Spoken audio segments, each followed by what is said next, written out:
Bom, então vamos lá então, né? Então agora nós estamos entrando no Tomás de Aquino, né? E vamos começar agora com a parte mais biográfica dele, que é bastante importante, interessante, né? Para a gente entender um pouco da teologia do cara, um pouco da filosofia do cara, né? E um pouco de quem ele é também, que no caso do Tomás de Aquino é aquele tipo de personagem, né? Que você tem uma associação entre a filosofia dele e a vida dele, né? Todos eles têm, na verdade, né? Mas o Tomás de Aquino é bem mais, assim, até porque ele virou santo, né? Então tem toda uma questão aí. Pode falar. Não, ele pediu só para mandar lá no grupo quando acabar. Ah, tá bom. Então, vamos lá.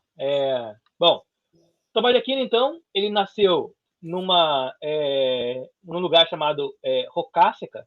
O Rocácega, ela era como se fosse assim, um campo, né? Uma localidade, né? Dentro do condado de Aquino. Daí, bom, o pai do Tomás de Aquino, né? Ele era o Landulfo de Aquino, ele era um nobre, né? Um conde cavaleiro. Portanto, ele nasceu numa região, ele nasceu de uma família nobre, muito nobre, né? Tomás de Aquino era o sétimo filho, então era o mais novo dos filhos homens de um casamento de 12 filhos, né? Então ela teve 7 filhos homens, 5 mulheres. Tomás de Aquino era o mais jovem de todos eles, dos homens, né? E ele vai morrer em 1274, numa região. Ele estava indo para um concílio, né? O concílio de Lyon, e no meio do caminho ele passa mal e acaba falecendo dias depois em trânsito, né? Então ele falece num lugar que fica na região do Lácio, né? Ah, o Condado de Aquino também fica na região do Lácio, né? E o Lácio é aquela região de onde provavelmente teria se originado a língua portuguesa. Tanto que o português, né, lá o Camões vai falar, né, o português, né, a última flor do Lácio, né, porque dali teriam nascido o proto-idioma que daria origem depois à língua portuguesa, né. No caso, Portugal já existia, né, a língua portuguesa também já existia, não do jeito que a gente fala hoje, né, mas mais ou menos, né, mas não é de se espantar que Tomás de Aquino ele soubesse falar palavras, muitas palavras em português, né, tivesse tipo uma, um pensamento muito próximo, assim, do pensamento em língua portuguesa, né? E dependendo da língua que você raciocina, pensa, né? Você determina um pouco também a forma de você fazer teologia e filosofia. Né?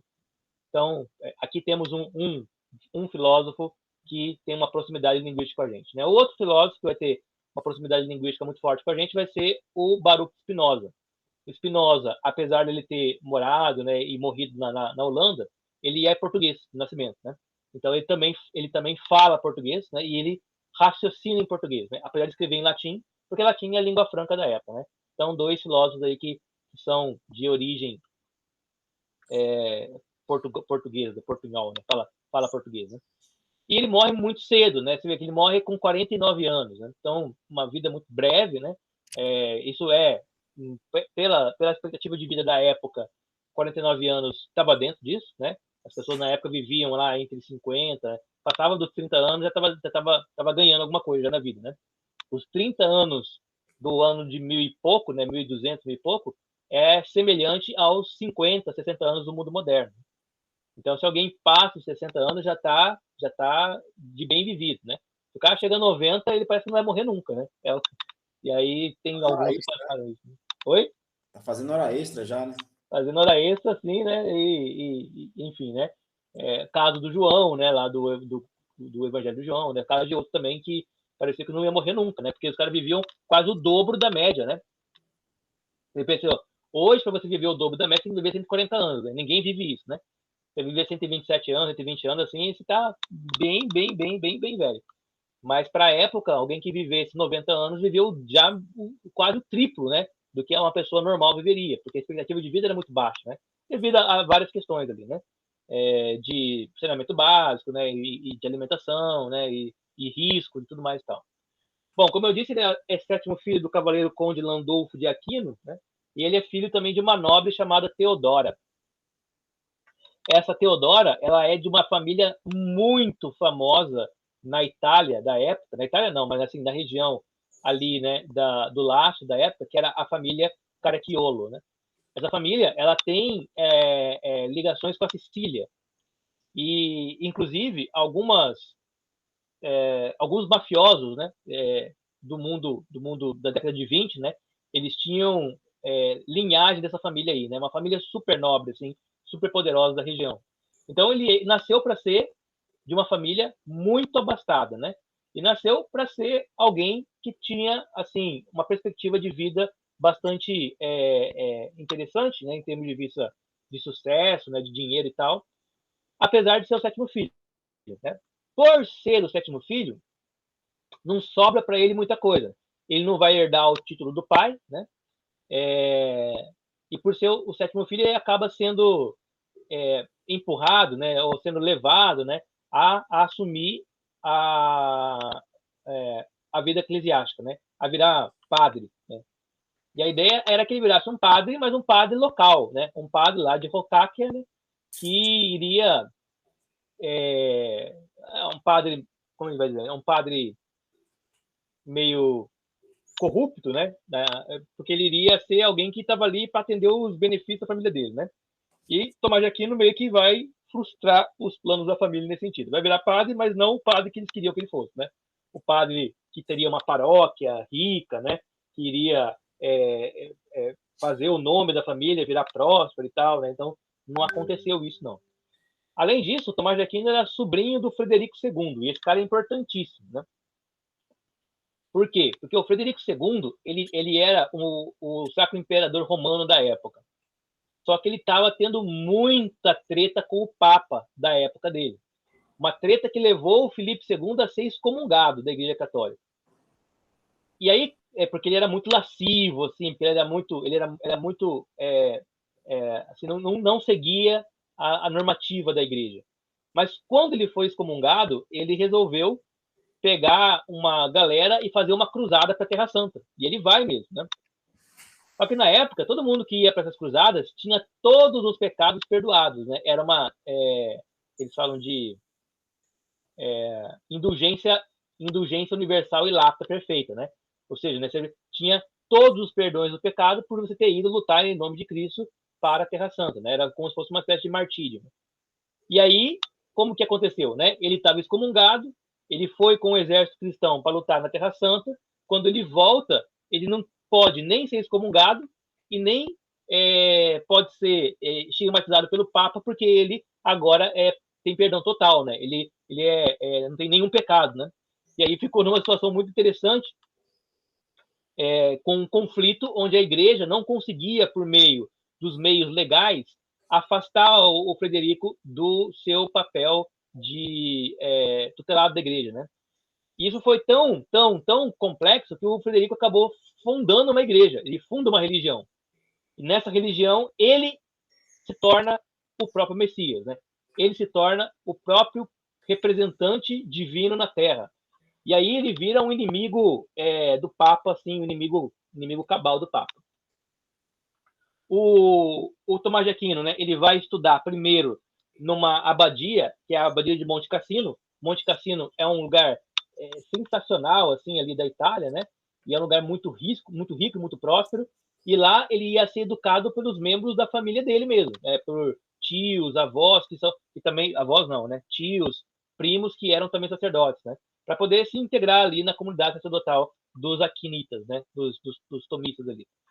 Mas o que aconteceu? Por causa do conflito, da briga do Frederico com o Papa, o Frederico acabou tomando a iniciativa de montar as suas próprias universidades, né? Sua própria estrutura de ensino. E todo mundo que ia ficar do lado dele, né, teria que abandonar o estudo nas igrejas católicas, né, ou nas estruturas católicas, e se adequar às estruturas do Frederico, né?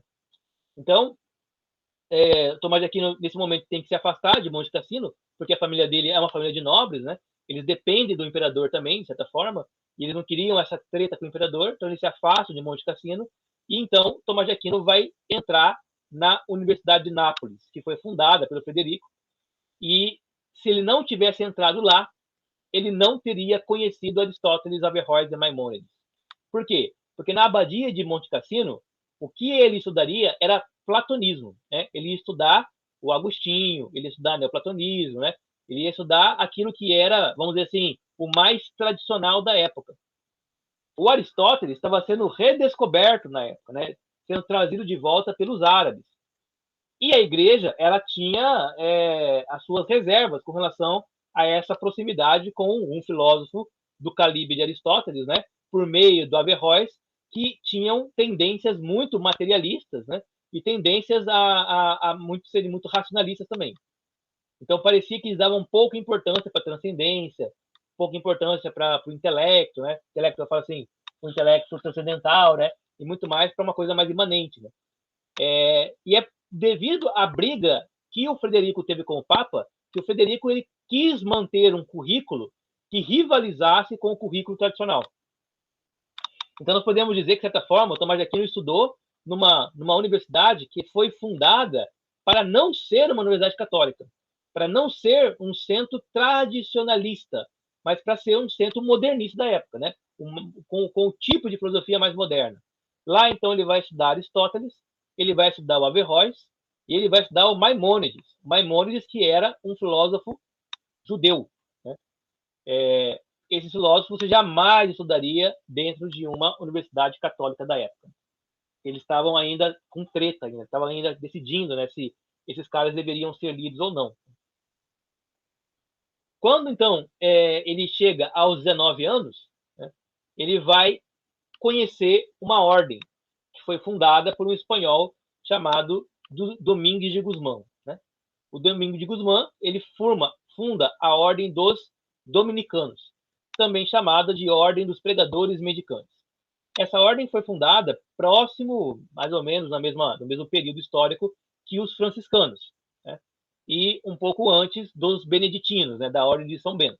Então é um momento histórico onde essas ordens elas vão surgindo. E elas são ordens que têm por característica serem meio que, até certo ponto, meio anti-ostentação, né? meio anti o modelo de igreja assim ostentatória do mundo daquele momento, né? Então eram pessoas que faziam um voto de pobreza, voto de castidade, voto de obediência absoluta, né, aos prelados, né, aos membros da ordem, e que cada uma vivia, né, a espiritualidade da maneira que lhe parecia melhor, né? No caso dos dominicanos, eles vestiam sempre um hábito, né, um hábito de monge preto, completamente preto, bastante surrado, faziam a tossura, né? A tossura você raspava a cabeça, aqui o cucuruco, né? Deixava só uma linha aqui de cabelo. Pode falar. A ordem dominicana, né, de Domingo de Guzmão, né? Ela saiu da ordem dos frades? Dos frades? Não tinha a ordem dos frades também? Não, porque os frades, né? Geralmente os frades são frades caputinos, né? E frade é a palavra para irmão, né? Para fraterno, né? Então, assim, o frade não é uma ordem, né? O frade beleza. O frade é uma nomenclatura para identificar alguém que não é padre, né? Então, ou frei ou frade, né? Ele não é padre, mas ele tem uma vida consagrada e ele não é monge, né? Você tem os monges, né? Que moram nos mosteiros, e você tem um pessoal que tem uma vida consagrada, mas que mora na cidade, né? Que são ligados, né? À vida urbana. Então, esses são os frades, né? Os freis, né? E aí os frades, os freis, tem freis dominicanos, né? Tem freis franciscanos, caputinos, né? Então, frei é isso, essa denominação. O cara não é padre, ou seja, ele não pode rezar missa, ele não pode fazer fazer os sacramentos, né? Mas ele tem uma vida consagrada, né? Então ele faz voto de castidade, voto de pobreza, voto de obediência e tal, mas não é padre, né? Ele não é nenhum nem outro, né? Então ele é isso aí. Ele é um cara que a vocação dele é servir comunitariamente a comunidade. Beleza? Beleza, tranquilo. Então tá. Daí surge também as madres também, né? As madres que são freiras, né? Madres e freiras, né? Que são a parte feminina desse negócio aí, né? Você vê que lá com o Pedro Abelard já existiam essas ordens também, né? A própria, vamos dizer, não é a esposa, né? Sei lá, né? a Heloísa, né, que era aquela menina que teve filho com o Abelardo e tal, lá ela virou freira, né, no final da vida, né? E o Abelardo virou monge, né? Foi morar no ermitão e tal. Então já tinha essas ordens aí. A dos dominicanos ela é recente nesse sentido aqui, nesse momento aqui. E qual que é vamos dizer assim, qual é o objetivo dessa ordem, né? O objetivo dessa ordem seria treinar pregadores que iriam pregar para pessoas pobres, né? Não ia ser para pregar para pessoas de alta elite, né? Para pessoas pobres, ensinar essas pessoas pobres vivendo com elas de igual modo que elas, ou seja, com todas as dificuldades, né, próprias dessas pessoas. O que acontece é que essa ordem dominicana, assim como todas as ordens católicas, né, elas vão cada vez mais assumindo espaços de liderança dentro da ordenação da Igreja Católica. Alguns viram cardeais, né? Alguns viram padres, né? Cardeais, bispos, né? Alguns viram cúrias, viram prelados, né? Vira gente que é ligada à igreja, e aí eles começam de maneira muito como dizer assim, muito política, né? Eles começam a articular politicamente para ter mais poder, né?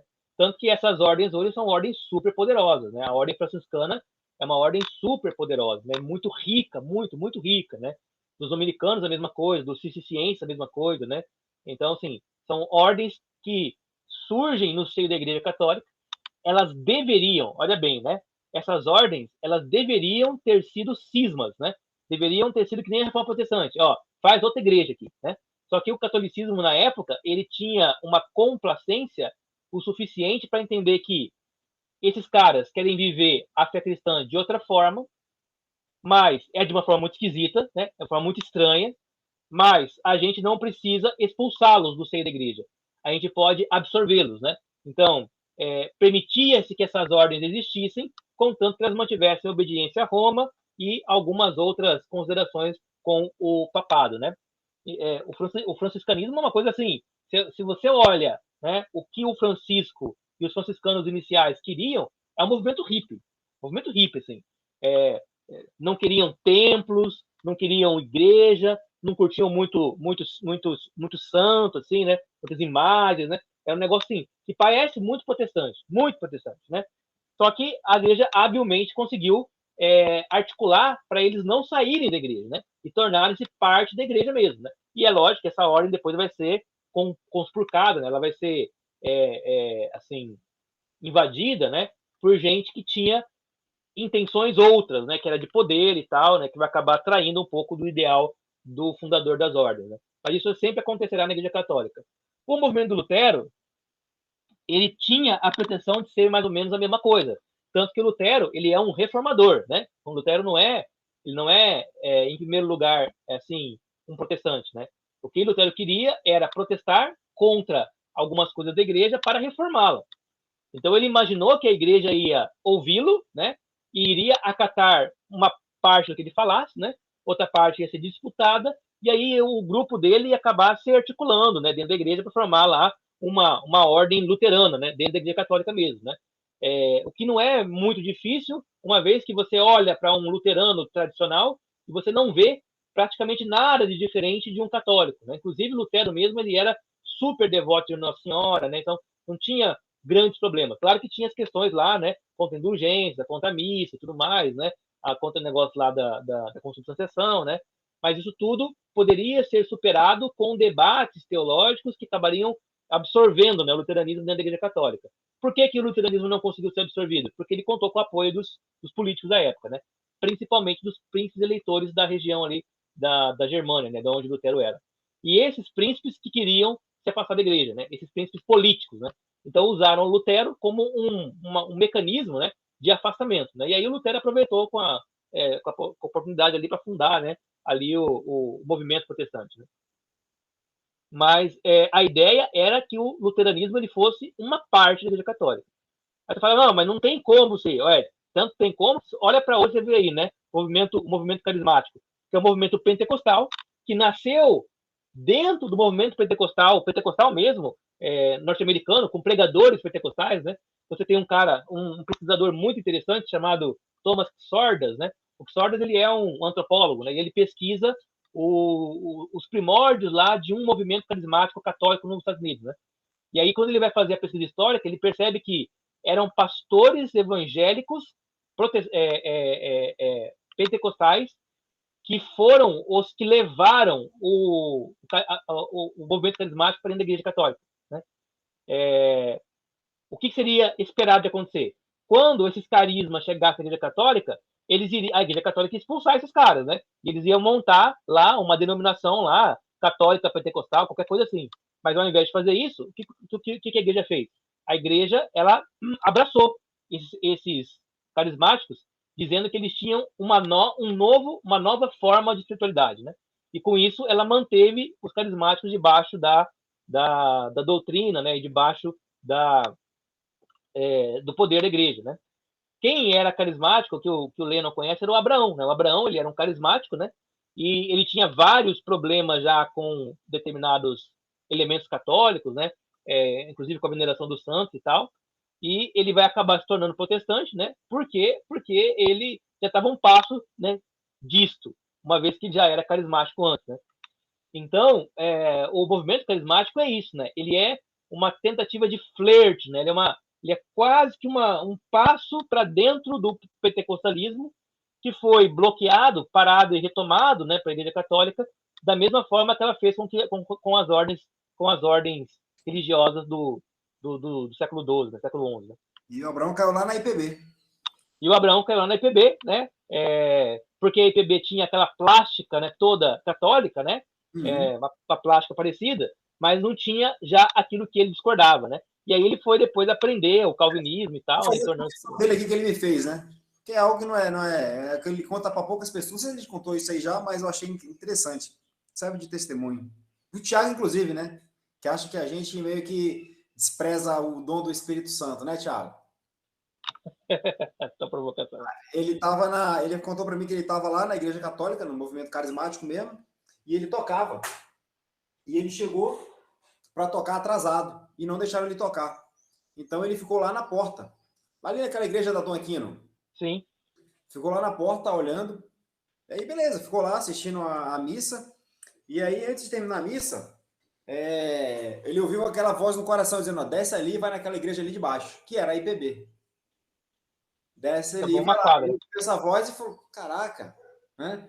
Aí ele, resiliente ali, tá, mas depois da segunda, terceira vez, ele foi. Entendeu? Aí foi lá na IPB, e lá ficou muito tempo, né? Chegou a ser, não sei se ele chegou a ser presbítero lá, né? Não tenho certeza. Não chegou a ser, mas ficou muito tempo. Ficou muito tempo lá, e aí foi quando ele se tornou aí protestante, né? Essa foi a história resumida dele. Exatamente. Por quê? Porque o movimento carismático, ele é muito próximo, né? Ele é muito parecido com o protestantismo. Muito parecido, né? Você pega lá os... Não tem nada a ver com a IPB, né? Oi? Mas que não tem nada a ver com a IPB, né? Não tem nada a ver com a IPB, não, mas tem a ver com o espírito protestante, assim. Sim. Né? De livre exame das escrituras, de você começar a ler mais os evangelhos, de você começar a meio desconfiar um pouco da questão dos santos, né? Você está ali numa atitude de busca de Deus mais pessoal, sem a intercessão, né, dos santos ou do padre e tal, né? Então, é uma coisa meio protestante mesmo assim, né? E que a Igreja Católica, ela conseguiu articular para poder manter dentro da igreja, né? Ó, vocês podem ser carismáticos aí, mas contanto que sejam católicos, né? Ou seja, mantenham as doutrinas católicas em vocês, né? E aí meio que faz essa salada de bico, salada de tomate, qualquer coisa assim, né? É uma saladona, assim, né? E a Igreja Católica é bem isso, sabe? A Igreja Católica é uma salada mesmo, assim. Tem gente de tudo quanto é jeito que você imaginar, né? Tem gente que é mais ortodoxo, ligado lá à igreja oriental, tem gente que é super liberal, tem gente que é super da teoria de libertação, tem gente que é super carismático, tem gente que é meio assim ligado ao meio paganismo, assim. Então você tem de tudo na Igreja Católica, né? E o que os liga, né, é essa vinculação com o Papa, né, com o Bispo de Roma e com o manual de doutrina básica assim, da Igreja Católica. Né? Mas você vai para algumas igrejas aí e você fala assim, cara, nem parece católico, né? Tão diferente que é. Bom, então o que acontece, né? O Tomás de Aquino, ele resolve filiar-se, juntar-se a esta ordem dos dominicanos. E isso aí foi um problema. Por quê? Porque a família dele pensava que ele ia virar um padre diocesano, né? Lá de Monte Cassino, né? assumindo a abadia de Monte Cassino e virando uma espécie de... Porque o padre, nessa época, ele tem um poder político, um poder muito grande social ali na região, né? Ele articula casamentos, né? Ele articula negociações, ele serve como juiz de paz, né? Ele serve como juiz mesmo em determinados tipos de pequenos crimes e tal. Então, ter o Tomás de Aquino lá como um padre diocesano dessa localidade era um ativo muito grande para a família do Landolfo, né? Mas o que o Tomás de Aquino resolve é virar um mendicante, né? É virar um mendigo, entrar numa ordem que não tinha menor pretensão com o sacerdócio, né? E aí, então, ele se junta a essa ordem e ele parte de casa, né, para se ligar a ela em Roma. Se não me engano, foi em Roma ou foi em Paris. Foi em Paris. E aí, então, ele estava indo para Paris, né, da Itália para Paris, né, e aí, então, ele no meio do caminho, ele para poder beber a água ali, né, com os outros irmãos que estão perto dele, e os irmãos do Tomás de Aquino vão lá e sequestram ele, porque a família não queria, de maneira alguma, que ele se filiasse à ordem dos dominicanos. Então trazem ele sequestrado e colocam ele em cárcere, num quarto lá, né? E aí começa, durante acho que 2 anos, um ou 2 anos, né? Acho que é 1 ano. 1 ano, ele fica a todo momento tentaram, né, convencê-lo a virar um padre diocesano. Padre diocesano é padre de diocese, né? Ou seja, é padre local, né? E tentam, mas ele assim, não volta atrás, né? E nesse momento ele já está com uma espiritualidade bastante desenvolvida. Até que tem uma anedota, né? Que é a anedota da prostituta, né? Que o Tomás de Aquino, então, ele estava orando, rezando lá intensamente, né? Aquele negócio de contemplação do monástica e tal, né? Na frente de uma fogueira, assim, dentro do quarto dele lá. Então ele estava lá numa intensidade de oração e tal. E aí apareceu uma prostituta no quarto dele que foi enviada pelos irmãos dele, né? O Tomás de Aquino, quando ele percebe que a prostituta está lá, né? Ele assustado pega um ferro, né?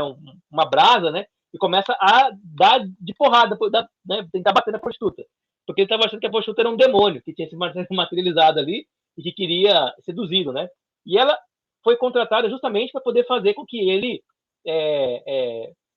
pecasse contra a castidade, né?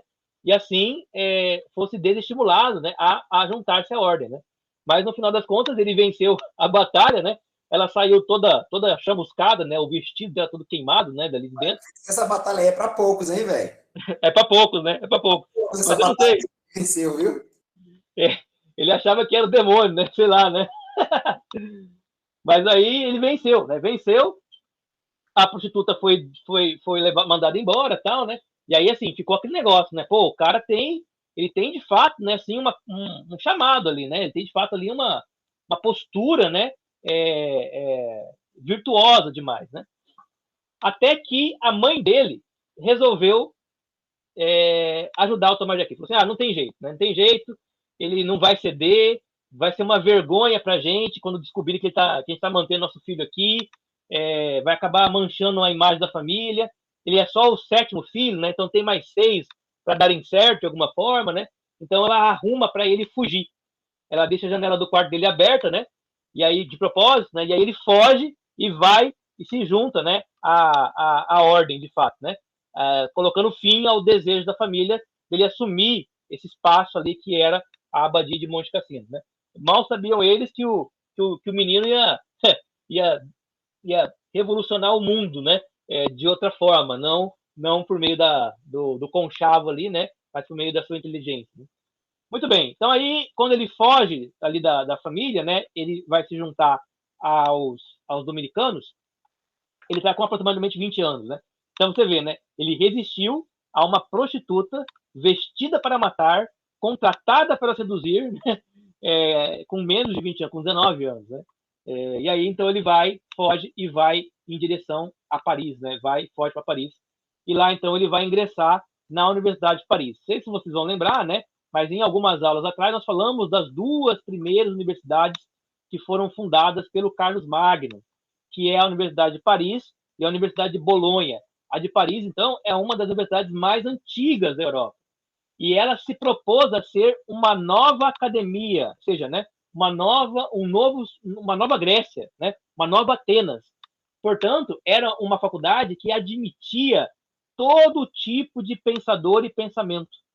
Para você ter uma ideia, se você era membro da faculdade da Universidade de Paris, você não estava sob a legislação do Poder Civil de Paris. Você respondia diretamente ao conselho administrativo da faculdade. Então, se eu sou membro da Universidade de Paris, cometi um crime, quem vai me julgar, me condenar e tudo mais, era um conselho universitário, não era o poder local, de tamanha independência que existia nessa universidade. Ela era basicamente formada por padres, né, que davam aula, né, portanto, ela acabava que, no final das contas, a autoridade maior sobre ela era o Papa, mas o Papa tinha que rebolar pra caramba para poder manter ali as suas ordens, né? Por quê? Porque a Igreja Católica, apesar de não parecer, né? Às vezes talvez não pareça, né? Mas ela é uma igreja muito burocrática, muito burocrática. E tudo na Igreja Católica ela é permeado, vamos dizer assim, por um negócio chamado direito canônico, né? Então, nem o Papa, nem um bispo, nem ninguém tem poder o suficiente para fazer valer a sua vontade de maneira a não se ater ao regimento, né, às regras institucionais da própria igreja. E como na Universidade de Paris tinha as melhores mentes, né, as que conheciam de cor e saltear o direito canônico, quando o Papa queria intervir, ele tinha que mandar, assim, ele tinha que fazer um documento, assim, né, uma coisa meio legislativa, assim, e qualquer brecha que fosse dada, os intelectuais de Paris pegavam a brecha e destruíam o documento, né? Isso aconteceu várias e várias vezes. Por isso que o papado nem gostava muito de mexer com Paris, né? Não, deixa eles lá, né, tal, né? Eles são católicos, né? E a gente não liga muito, né?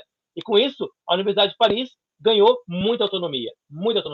Autonomia suficiente para poder ler, novamente, o Averroes, ler o Aristóteles, né? Ler filósofos, teólogos, né? Eles tinham no seu próprio corpo docente, não, mas tinha assim nos conteúdos estudados coisa do paganismo, né? Coisa de feitiçaria, coisa de astrologia, né? Tudo que a igreja, nas suas abadias, nas suas escolas paroquiais, né? Não curtiam muito, na Universidade de Paris tinha de tudo, né? Tudo, matemáticas, tudo, né? E lá em Paris, o Tomás de Aquino conhece um cara chamado Alberto Magno, que vai virar depois santo, né? Olha só, né? O Tomás de Aquino, ele é santo, ele foi aluno de um santo, e na mesma época convivia com o Tomás de Aquino um outro santo chamado São Boaventura, né? E nessa época tinham muitos santos que apareceram aqui. Esses santos são santos por quê? Porque a igreja faz investigação canônica sobre eles, né? E investigando a vida desses caras, elas veem que eram homens que tinham uma dedicação absoluta, né? Vamos dizer assim, à fé católica, né? E então canoniza os caras, né? É muito interessante você notar que esses anos de 1200, 1300, 1500 é um ano de muitas canonizações, de muita gente que é santa, né? Enquanto que depois de 1700 para frente, né, a santidade ficou cada vez mais restritiva, né? É mais difícil você ser santo na Igreja Católica, porque a proximidade com o mundo político, né, com o mundo moderno, com a modernidade em si, ela vai deteriorando, vamos dizer assim, né, a possibilidade de santidade, né? Entendendo que a modernidade começa lá nos anos 1400, 1500 para frente, né? A gente vai ver isso depois, mais adiante. Bom, Tomás de Aquino, ele era um rapaz, né, aqui um homem de 20 anos, né, gigante, ele devia ter uns 2 metros de altura, gordo, e diz que ele tinha uma cara assim, um pouco expressiva, assim, né? Ele tinha o olhar meio de boi, assim, né? Um olho de boi e tal. Parece que ele não falava muito, então as pessoas na época falavam que ele era meio deficiente mental, assim, meio lerdo, assim, né? E aí deram um apelido para ele, né? Ele, hein? Oi? Fantasmagórico ele, hein? Você vê as fotos dele, né, as pinturas dele, é sempre assim, né? Ele é meio pancadão, assim, meio lerdão, assim, né? Mas, na verdade, não é que ele não falava, né? É que ele preferia meditar antes de falar alguma coisa, né? Então, ele era um cara muito mais, assim, da escrita, né? Muito mais meditativo do que retórico, né? E, na época, a retórica estava muito forte também, né? Por causa das polêmicas nominalistas, né? Dos universais e tal. E ele não se envolvia muito nessas polêmicas, não. ele até parecia ter uns traços mesmo de um certo, assim, uma certa ingenuidade, né? Que poderia passar por um laudo psiquiátrico mesmo, assim, de, sei lá, alguém que tinha um certo autismo, né? E é muito possivelmente, muito provável que ele tivesse mesmo, né? Um certo autismo, assim. Mas que não atrapalhava de maneira alguma a sua capacidade intelectual, né? Porque o que ele escreve, né? A forma como ele pensa é absolutamente superior, né? Mas existem graus do espectro autismo onde a pessoa tem dificuldades de socialização, mas tem uma habilidade intelectual muito acentuada, né? É o caso do Asperger, por exemplo. Não sabemos, assim, o que nós sabemos é que o Tomás de Aquino, ele recebeu um apelido dos alunos, né, dos colegas dele, que era boi, né? Ele era um boi mudo, né? Boi mudo por quê? Porque não falava, né? E boi porque ele era gigante, parecia com um boi mesmo, né? Ele era gigante, barrigudo, né? Tinha um olho de boi, assim, tinha uma mente assim meio lerdona, assim. Conta-se que quando ele estava dando aula né, lá na Universidade de Paris, né? Foi professor lá um tempo. Aí estava na época de carnaval, né? Não, dando aula. Aí um aluno chegou e falou assim: olha, tem um burro voando aqui, né? Um burro com asas voando, né? E aí o Tomás de Aquino saiu correndo, né? Da carteira, da onde ele estava, né? Para olhar pela janela, né? E todo mundo começou a rir dele, né? Como se ele fosse assim, meio idiota mesmo, né? Aí ele olhou assim na janela, viu que não tinha nada, né? Aí ele voltou de boa, assim, sentou no lugar dele, né? Aí perguntaram para ele, né? Mas assim, você é um idiota, né? Por que você acreditou nisso, né? Aí o Tomás falou assim: é porque eu prefiro acreditar numa coisa absurda do que acreditar que um padre pode mentir. E os alunos todos estavam sendo treinados para ser padre, né? Conheci essa história já. Então, lapada, né? E ele tinha várias dessas tiradas, assim, né? Ao mesmo tempo ele veio com fatality, entendeu? Mortal. Né? Fatality, né? E aí isso foi gerando, né, uma atmosfera ali de uma certa assim, admiração por ele, né? Porque ele não era alguém duas caras, né? Ele assim, um cara muito íntegro, assim, né? Do que ele pensava, ele falava pouco, né? Portanto, não era muito contradito, né, do que ele falava e pensava, né? E ele tinha lá uma vida espiritual muito intensa. A gente vai ver já isso, né? Mas muito intensa, né? De oração, de meditação, tudo mais. De maneira que ele ficou tão respeitado que em determinado momento estava tendo carnaval em Paris, né?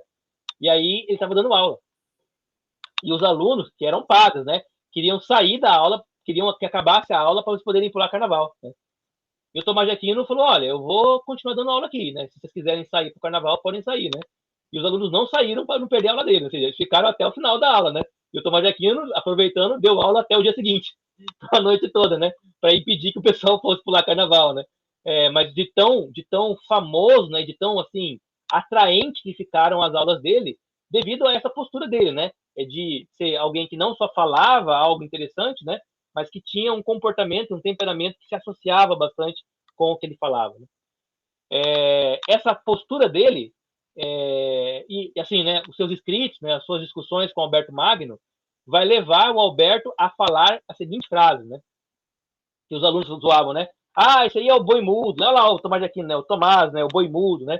Aí o Alberto falou: vocês o chamam de boi mudo, mas em sua doutrina ele produzirá um dia um mugido tal que será ouvido pelo mundo afora, né? E já estava profetizando que Tomás de Aquino seria um gigante, né? Um gigante na teologia, e todos esses que zoavam com ele, né? Iriam se apequenar até o ponto de desaparecer, né? Não seriam nada, né? Comparado com a grandeza do Tomás de Aquino, né? Então, de fato, o que ele falou aconteceu. Mas isso ele não falou nem por chute, né? Nem por assim, por dar uma lição de moral a ninguém, não, né? Ele falou porque ele já estava recebendo, né, os escritos do Tomás de Aquino para resolver questões disputadas na Universidade de Paris, e estava vendo já que o raciocínio do cara era assim, ilibado, ele era perfeito, o raciocínio do cara, não tinha como você negar e questionar o que estava escrevendo, né? Por quê? Porque o Tomás de Aquino, nessa postura dele, acabou dominando todas as artes do trívium, do quadrívium, né? E todas as artes teológicas também, né? Então ele dominou tudo, na verdade, né? Ficando calado e se dedicando a essa contemplação, né? De maneira que ele chega na universidade com 20 anos, né? Em Paris, e com 26 anos ele já se torna professor. O Alberto Magno, ele vai ser indicado para ser professor efetivo, né, da faculdade de Colônia, e ele leva o Tomás de Aquino com ele para ele poder se treinar como professor. Então, Tomás de Aquino se torna professor de Velho Testamento, que coisa interessante, né? Ali ele teria escrito comentários a Isaías, comentários de Jeremias, comentários de Lamentações, comentário a Zacarias, né? Então ele teria feito vários comentários bíblicos que alguns deles não existem mais, né? Se perderam, né? Mas ele dedicou parte da vida dele a estudar o Antigo Testamento, a Bíblia, né? E a ser professor disso. Depois de um tempo ele volta para Paris para fazer o mestrado, porque ele se tornou professor aos 26 anos, né? Que é o tempo de formação mesmo. Então, você lembra, né? Que são mais ou menos 2 a 3 anos de trivium, mais 2 a 3 anos de quadrivium, né? Aí forma ali, né? A arte liberal, né? Um tempo a mais ali isso ele já tinha praticado isso antes, né? Lá em Nápoles. Aí, em Paris, ele deve ter feito lá teologia, né? Então virou bacharel. Aí ele vai ser professor em Colônia. Depois ele volta para fazer o mestrado dele, né? O mestrado e doutorado dele em Paris novamente.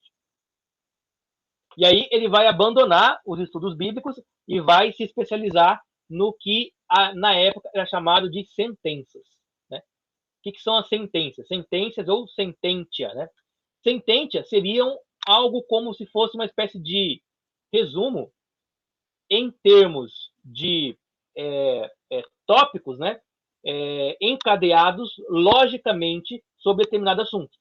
Então, vamos falar sobre a criação, né? Então, você dá lá uma proposição, aí você dá lá contrapontos, né? E vai fazendo o processo dialético, criando sentenças de discussões, né? Isso é uma forma muito produtiva de você aprimorar a reflexão, né? Aprimorar conhecimento, né? Você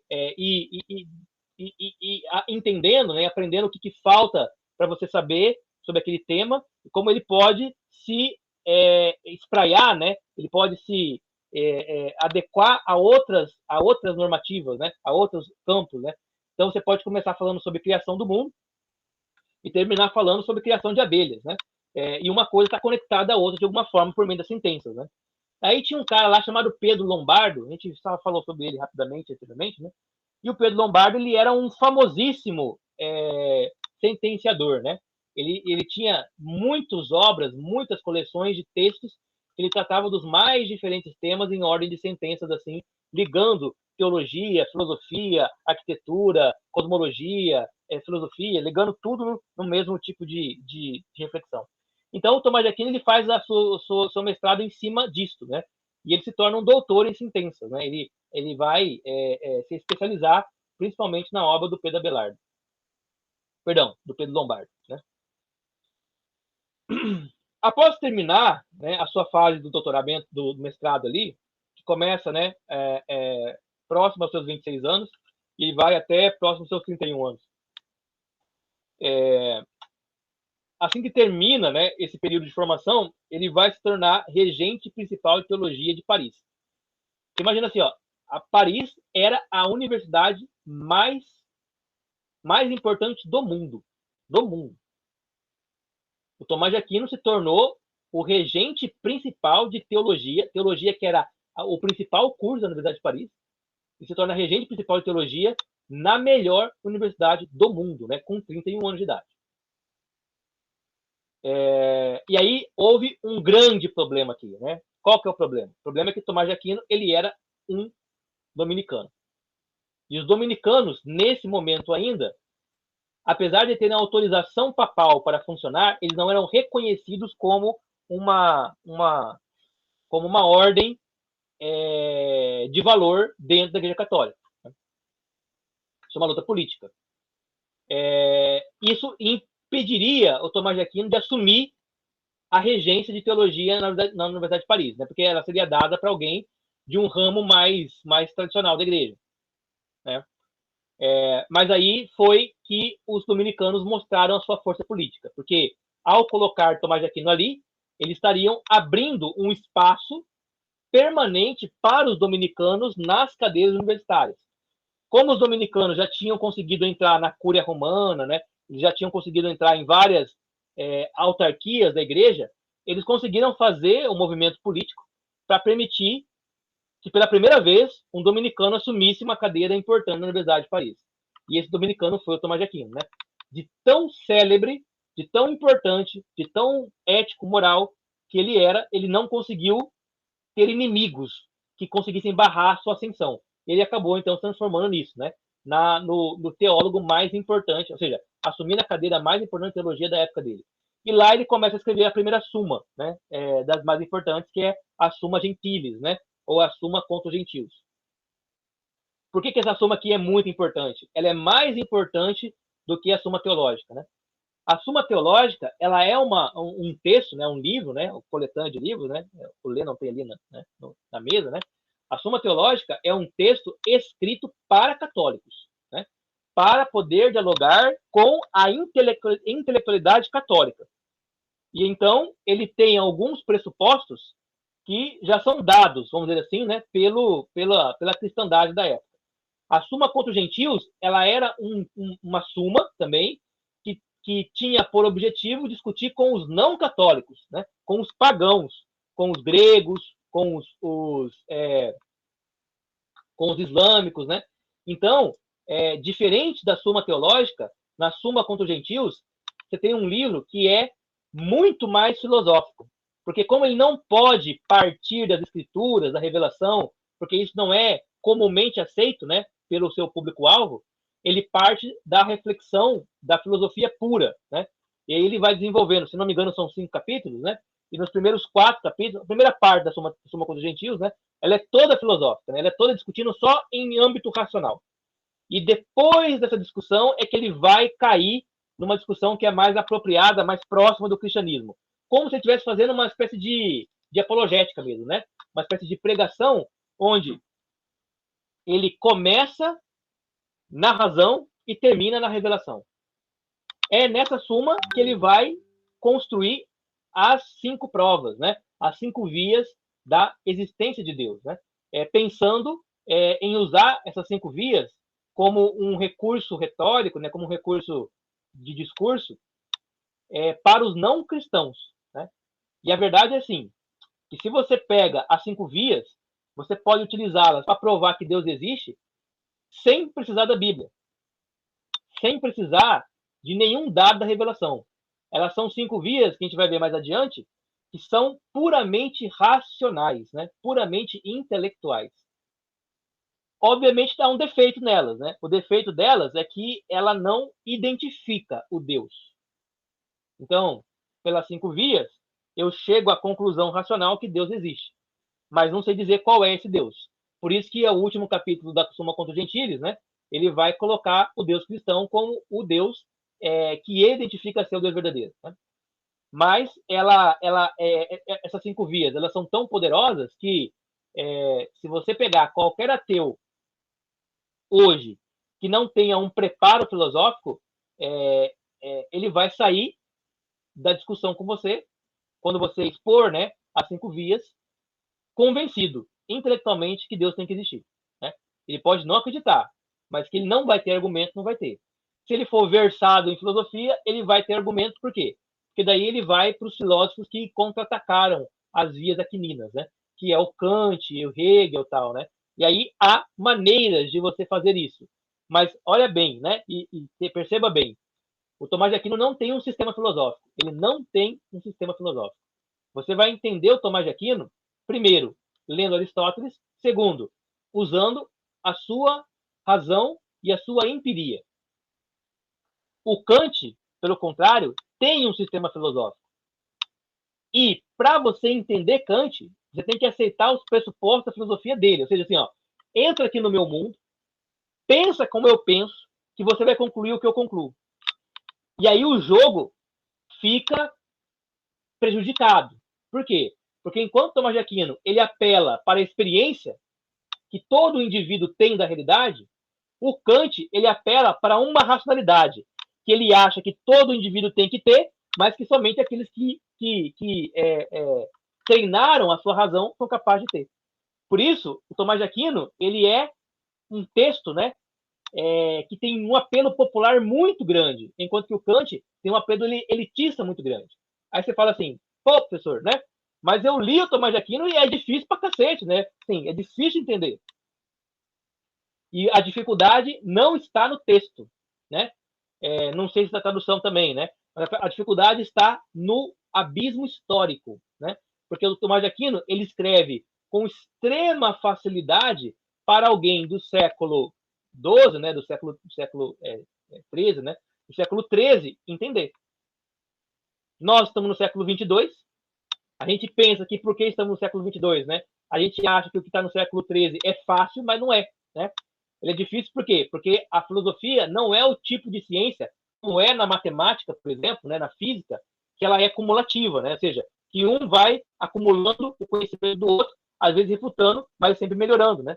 A filosofia ela é um tipo de conhecimento que ela é por contrastes, vamos dizer assim. Né? E negar com uma linguagem mais moderna.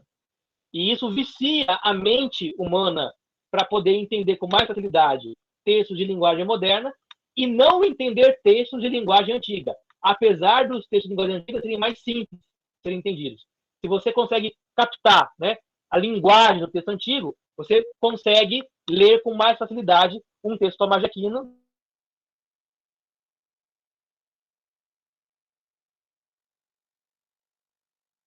Travou, Ed?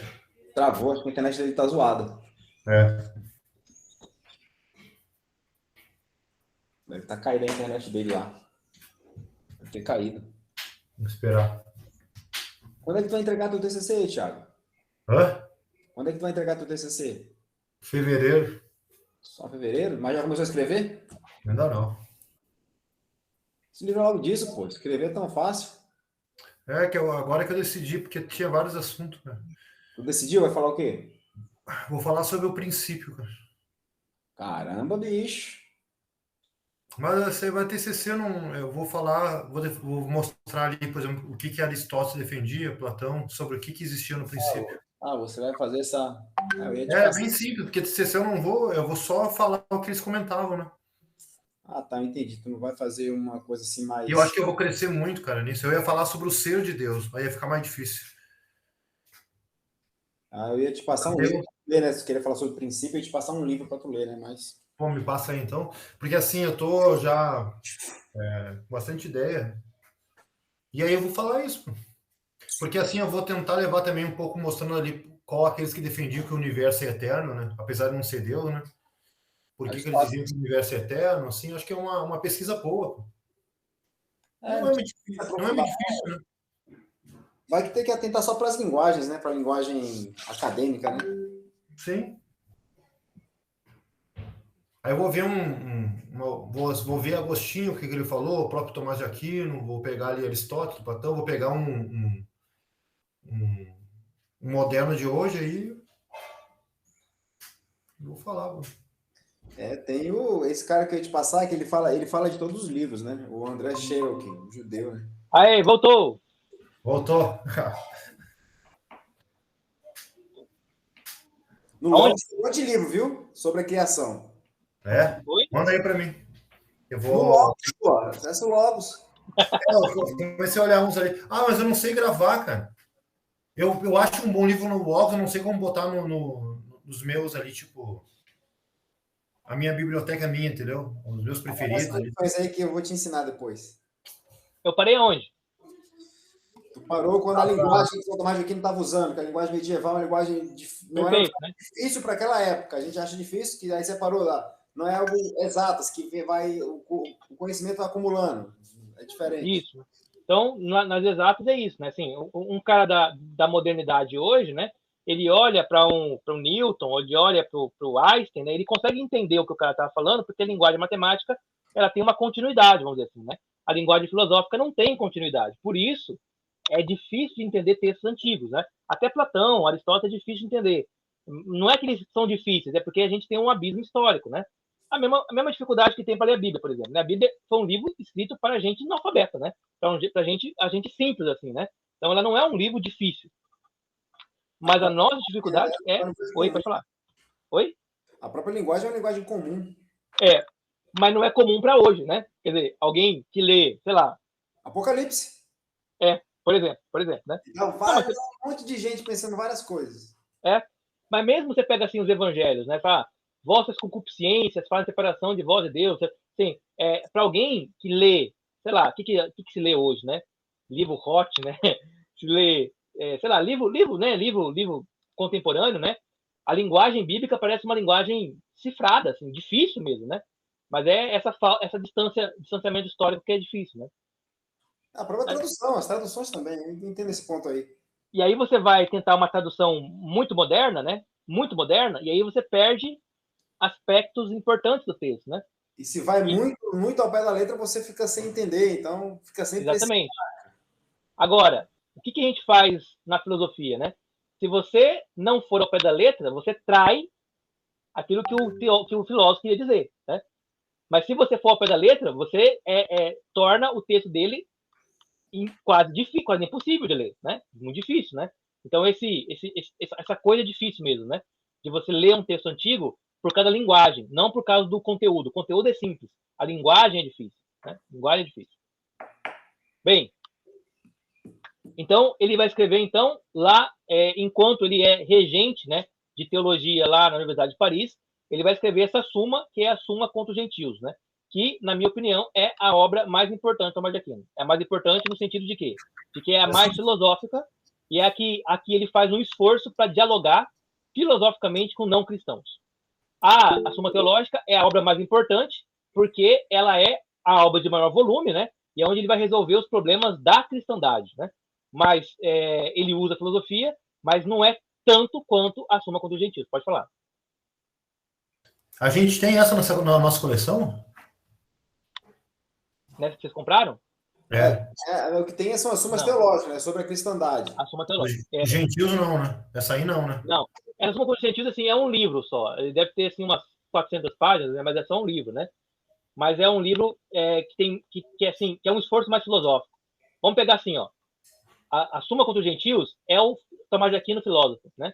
E a Suma Teológica é o Tomás de Aquino teólogo. Há intercâmbios, né? Ou seja, ele não vira filósofo e vira teólogo como se virasse uma chave, uma coisa da outra, né? Mas há também uma intencionalidade, ou seja, aqui eu quero escrever não a partir da teologia, mas a partir da filosofia, Suma contra os Gentios. E aqui eu quero escrever a partir da teologia com a filosofia para explicar a fé para os cristãos. Então aí é a Suma Teológica, né? Tá, mas veja, então eu dizer que Tomás é um filósofo cristão, está certo? Está certo, está certo. Ele é cristão, ele é filósofo, ele é um filósofo cristão, ele filosofa a partir do cristianismo, mas ele é totalmente capaz de filosofar sem usar o cristianismo como recurso axiomático prioritário, vamos dizer assim, né? Ele consegue deixar o cristianismo de lado e dialogar com base na pura filosofia também. Os holandeses hoje em dia tem alguém que é assim? Os holandeses modernos não iam dizer isso, né? Iam dizer que ele usou o cristianismo. Sim. Assim, ele não é que ele não usa, né? Ele usa o cristianismo, né? Ele tem as suas convicções, certezas e tal, né? Mas assim, vamos dizer, a Suma contra os Gentios, ele está usando muito mais Aristóteles do que os pais da igreja, por exemplo. Muito mais Aristóteles. Eu digo que os holandeses, os reformados holandeses, logo depois da reforma, iam dizer que Aristóteles está usando o cristianismo, só que não é cristianismo aquilo. Sim, é isso. É isso, né? Não é cristianismo porque veio antes, né? Mas eles estão usando a lógica cristã. O Francis Schaeffer, principalmente, né? É o Francis Schaeffer e o Kuyper, né? Os dois, principalmente, que trabalham nessa área. São os dois holandeses, né? Eles trabalham nessa área de você olhar para a realidade como um todo à luz do cristianismo, porque a única verdade que existe é o cristianismo. E aí você vai dizer que Platão era cristão, que Aristóteles era cristão antes de Cristo. Não pode dizer que era cristão, mas que os princípios nos quais eles desenvolveram o conhecimento deles foram conhecimentos cristãos. O próprio João Calvino fala isso na Instituta. Não que ele era um cristão, mas ele olha, Platão até aqui estava certo. A partir daqui, não. Aristóteles estava certo até aqui não. E perceba que eles estão fazendo isso olhando para o Platão, olhando para a Bíblia, né? E para a patrística toda, né? E tentando fazer essa associação, né? Sim. O Tomás de Aquino faz assim, ó, pega o Platão puro aqui, ó. Pega o Platão puro, Aristóteles puro. Eu vou falar para vocês o que é a verdade e o que é Deus a partir do filósofo puro, sem cristianismo. Sem cristianismo. Por quê? Porque você não é cristão, né? Eu estou falando com você, você não é cristão. Então, eu não vou nem colocar o cristianismo como pressuposto, porque você não vai aceitar, né? E nem vou admitir a sua religião como pressuposto. Então, vamos partir do meio termo, a razão. E aí ele desenvolve todo um discurso com base na pura razão. Chegando a um ponto onde ele fala assim, bom, a partir de agora, eu não posso mais continuar só com a razão, porque está faltando dados aqui. Os dados que faltam da revelação. E aí ele pega, por exemplo, o Alcorão, né? E ele fala assim, ó, o Alcorão não encaixa. Ele não encaixa em Platão e Aristóteles. A Bíblia encaixa melhor. E aí ele vai falar, ó, por isso que a Bíblia é uma continuação dessa filosofia. Uma continuação, né?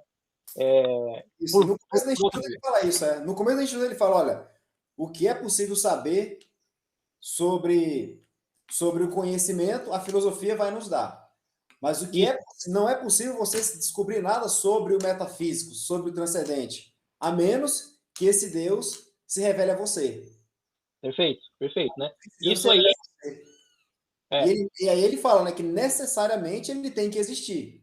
Aí ele vai trazer lá, né, os 5 pontos dele lá, provando a existência de Deus. Acho que tu falou, né, anterior aí. Sim. Necessariamente precisa existir. Só que você não sabe quem é. Só com o cristianismo você sabe. Só com a revelação você sabe, né? Isso. E nesse ponto, o Calvino, né, que você acabou de ler, né, o Calvino é um escolástico. Ele é um escolástico, né? O Tomás de Aquino, perdão, o Lutero também é um escolástico. Eles são escolásticos que estão muito influenciados pelo Renascimento, pelo humanismo, né? Por várias outras vertentes ali, né? Mas eles são escolásticos, eles pensam nas categorias escolásticas, né? E eles são leitores de Tomás de Aquino também. Eles vão discordar do Tomás de Aquino várias vezes, né? Vão concordar, mas isso também não é um problema, né? Você não é problema nenhum discordar do Tomás de Aquino, porque o Tomás de Aquino não é o manual de fé, né? Ele não é o catecismo, né? Ele não é canônico.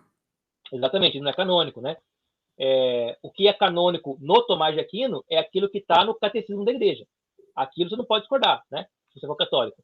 Mas aquilo que não está é passível de elaboração, de discordância e tudo mais, sem nenhum tipo de heresia, né? Então, isso é importante, né? Bom, ele vai ficar à frente desse cargo durante quase 3 anos, né? Mais ou menos 3 anos, até que ele vai deixar esse cargo. Olha só, ele deixa o cargo mais importante da teologia da época, na universidade mais importante na época, para dar lugar para outros poderem ser treinados da mesma forma que ele foi treinado. Então, assim, ele tem um sentimento comunitário muito forte, muito forte. Não existia nenhuma razão para Tomás de Aquino sair da regência, né? Ele só sai da regência porque ele tem, por interesse, deixar que outra pessoa com menos experiência que ele assuma o posto para que essa pessoa ganhasse experiência também e se tornasse alguém com importante, assim, melhorasse, né, com as pessoas. E aí, então, ele ao abandonar a regência, tanto que não queriam que ele abandonasse, que ele é automaticamente nomeado para ser um conselheiro da Cúria Romana, né? A Cúria Romana, então, seria algo como o Tribunal do Santo Ofício, né? Como assim, o círculo mais próximo do poder papal. Na época, o Alexandre IV, que convocou, nomeou, né, o Tomás de Aquino. Então, o Tomás de Aquino volta para a Itália, né? Fica perto da família, lá na região de Nápoles, mas com um trânsito constante a Roma, onde ele vai participar dos conselhos relacionados com a igreja, né? E aí chegava de tudo, chegava assim, acusações de heresia, chegavam dúvidas sobre a doutrina cristã, dúvidas sobre a teologia, dúvidas sobre filosofia, chegavam documentos para fazer consagração de locais, né, para fazer a edição de novos reis, né, novos acordos comerciais, e o Tomás de Aquino participava de tudo isso, né, de alguma forma então ele estava envolvido na burocracia agora.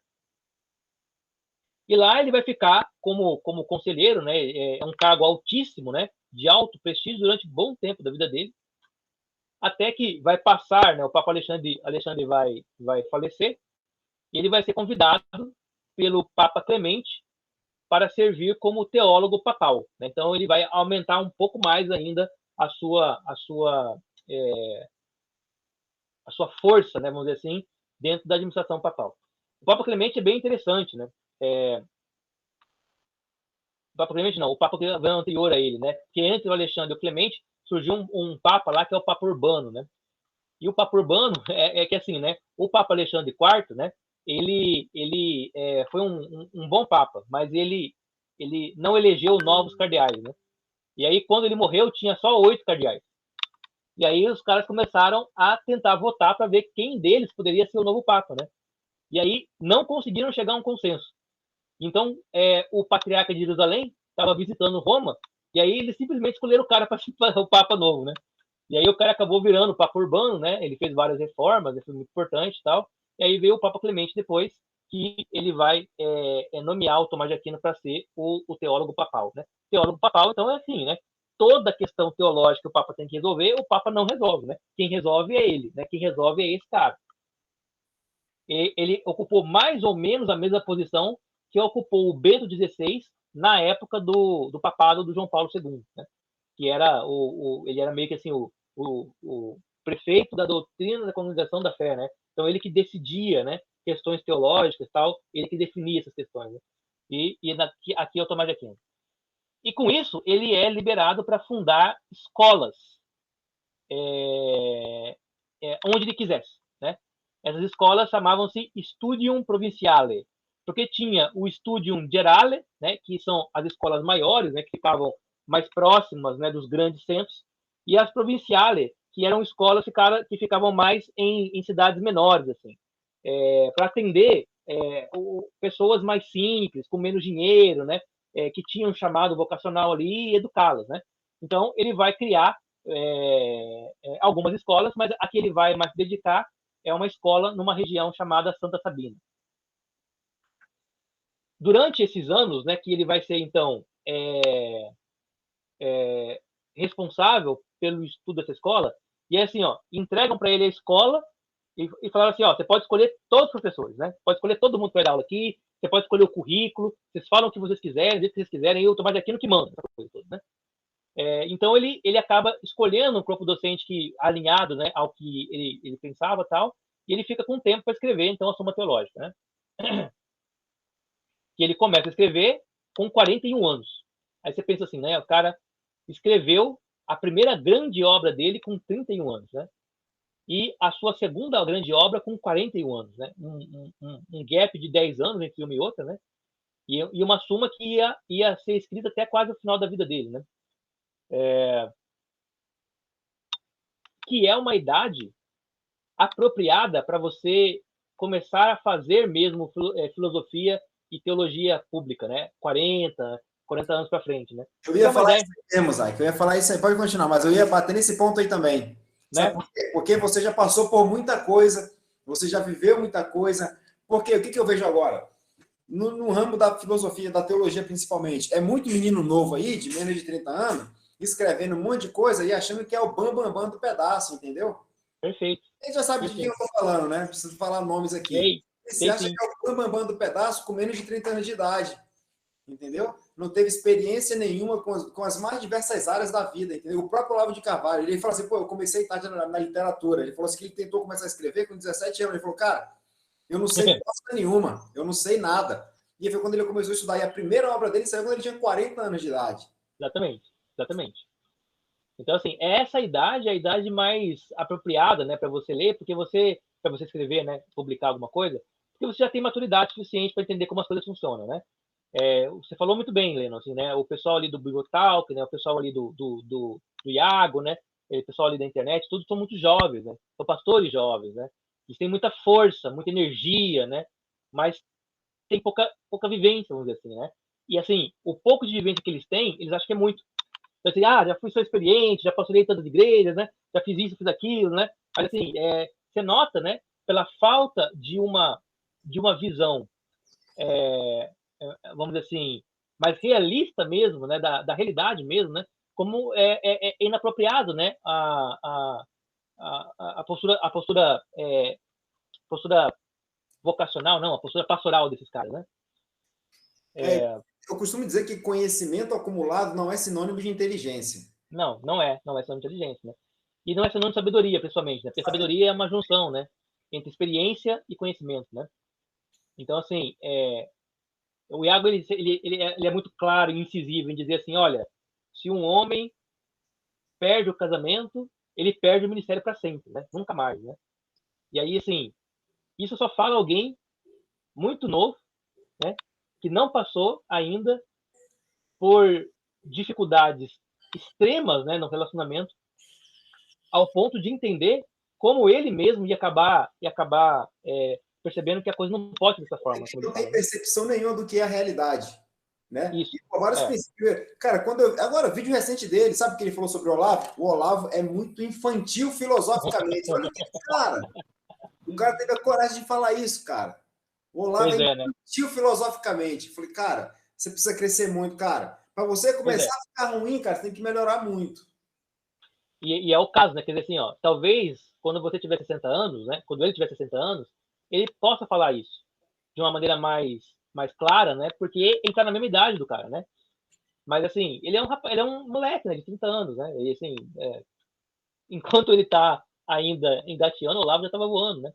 Mas isso que você fala para todos, né? Quer dizer assim, ó, você vai chegar, o Marx é um idiota, né? Cara, o Marx leu 4 mil livros, né? Se você leu 4 mil livros na sua vida, você começa a chamar de idiota. Senão, não. É a resposta, cara. Vai lá nos gregos, entendeu? Aristóteles já falava isso. Você é muito novo, nem de falar de política, entendeu? Exatamente, né? Exatamente, né? O Aristóteles diria, olha, alguém de 30 anos é ainda um ser humano imperfeito, né? Falta um pouco mais de maturidade para alcançar a perfeição, né? Que você começa a alcançar perto dos 40, que é quando a sua energia, né?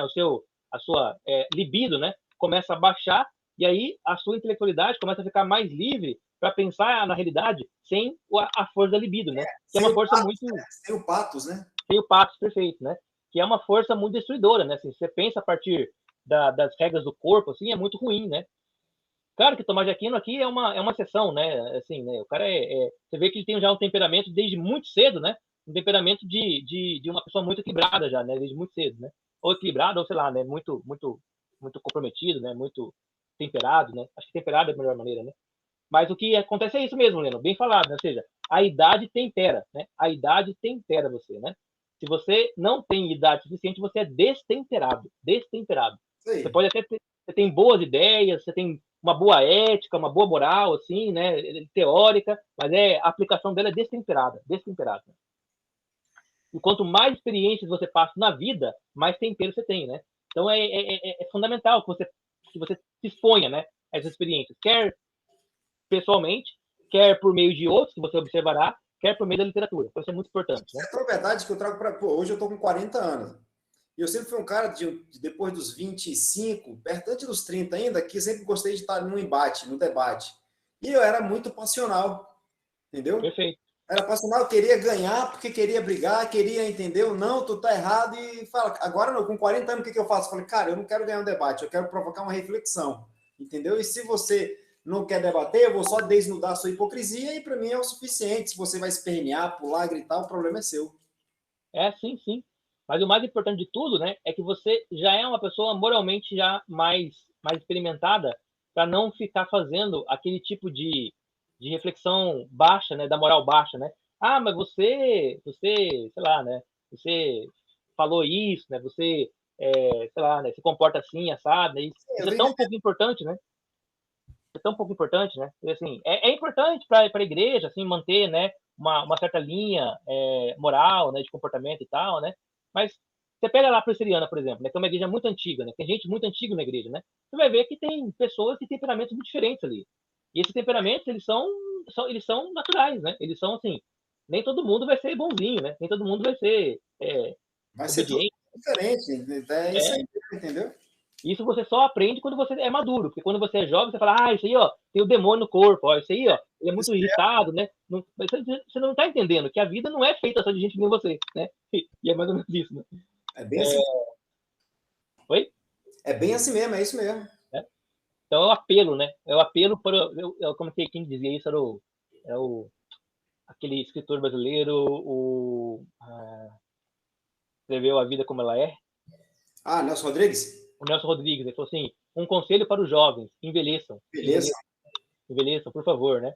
Porque a juventude, ela é uma imperfeição. Novo, cara, fazendo afirmações peremptórias, entendeu? Eu desconfio dele já. Né? Assim, você vai passar vergonha depois, né? Porque assim, essas coisas ficam para sempre aí, né? E você fala, putz, né? Olha, eu acreditava nisso aqui no momento, não acreditava mais. Bom, com 43 anos, então, né? Tomás de Aquino, então, ele é chamado, e aí a questão é a seguinte aqui, né? Ele é chamado pela Ordem dos Dominicanos, novamente, né? Ordem dos Pregadores, né? Para virar novamente regente mestre da Universidade de Paris, né? Por quê? Porque virar regente mestre da Universidade de Paris é manter uma posição de poder. Uma posição de poder, né? Imagina assim, ó. Você tem que pleitear algum benefício para sua ordem, né? Quem assina a sua carta? Quem assina a minha carta é o regente mestre da Universidade de Paris. É um peso do caralho, assim, né? É como se fosse a ONU, né? Ou qualquer coisa assim, né? Quem assina a sua carta é um cara muito importante, né? Então, apesar de Tomás de Aquino não querer assumir essa posição, ele é obrigado a assumi-lo. E aí a questão que eu queria dizer por quê, né? Porque essas ordens, todas elas, né? Dominicanos, beneditinos, cistercienses, franciscanos, capuchinos, todas essas ordens, elas têm um voto que é primordial, né? Que é o chamado voto de obediência. Voto de obediência. Que faz com que você, ao assumir a ordem, jure perenamente, né? Para sempre, né? Obedecer em absoluto o seu superior imediato, vamos dizer assim. Se você pega, por exemplo, a biografia do São Francisco, você vai ver ele a todo momento testando os seus franciscanos com essa ordem de obediência. Então, estava lá um dia o São Francisco, né, o Francisco, andando de uma cidade para outra, e aí ele vira para o companheiro dele e fala assim: eu te ordeno, de acordo com a santa obediência, que você comece a pular em uma perna só. E o cara ia pulando de uma perna só de uma cidade para outra, né? Isso é uma maneira de você treinar um certo tipo de disciplina. Não era feito por maldade, né? Nem para poder castigar ninguém, né? Era feito como uma espécie de prática de disciplina espiritual, né? Tem umas coisas meio bizarras, assim, né? Se ordena pela santa obediência que você coloque as mãos para cima e comece a gritar determinada coisa, né? E aí a pessoa fica gritando lá o tempo todo, né? Até mandar parar, né? Isso no quartel também, cara. Até hoje no quartel é assim. Se trabalhar em disciplina. O Thiago sabe, principalmente lá na escola. Você começa a mandar os alunos mais novos fazer isso, fazer aquilo, ele fica sem entender nada. Você não precisa entender, só faz. Certo, né? Porque você quer educá-lo, né? É isso mesmo, né?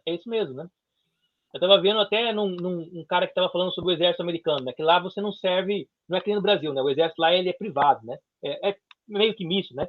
Então você meio que você pede emprego, né? E aí o exército ele te dá um emprego que você pediu, assim, eu quero trabalhar na administração lá.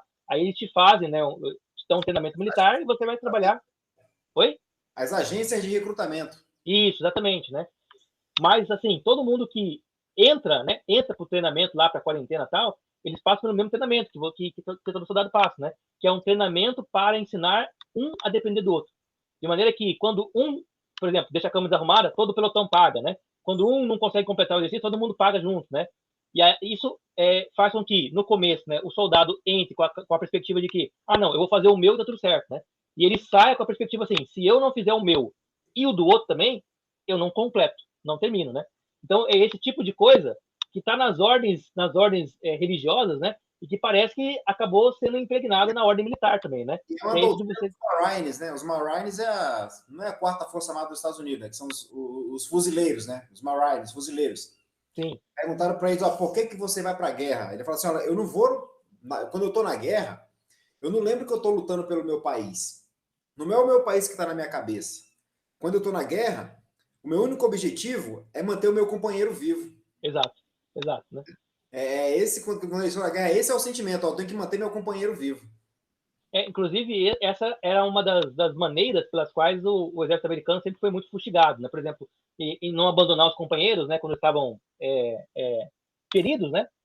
Na guerra, Ryan. por exemplo, né? No Vietnã, isso é muito famoso também, né? E na guerra contra o Japão, né? Que os japoneses eles tinham aquele lá, até o último homem, né? Que os japoneses matavam primeiro os médicos, né? Então, assim, essa doutrina, né? Que é a de você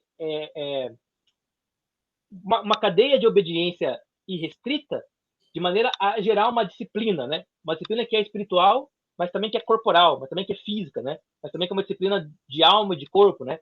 Que é uma coisa que as ordens... Também tinha com o Hugo de São Vitor, não era com os franciscanos, né? Porque o Hugo de São Vitor já fazia isso, ele já falava isso. Não é assim, mas o Hugo de São Vitor, ele é de uma ordem monástica. Mas tinha a mesma disciplina, a mesma disciplina. Tinha. Mas a diferença, né? Porque assim, a ordem monástica, né, ela tem a disciplina do mosteiro, certo? De dentro do mosteiro. As ordens medicantes, elas eram pulverizadas, né, no mundo urbano, certo? Então elas tinham que praticar essa disciplina no dia a dia, no cotidiano da vida urbana mesmo. Então, mas você tem razão. Isso não veio dessas ordens, né? Isso veio desde as ordens monásticas, né? Desde lá do século V, né? 4, né? Mas é por isso que eu quis dizer, né? É por isso que o Tomás de Aquino aceita voltar para Paris e assumir o cargo que antes ele tinha deixado, né? Porque ele é ordenado mesmo, pela ordem dele, né? Para fazer isso, né? E ele vai, né? Ele vai se tornar o regente mestre da Universidade de Paris até os 47 anos.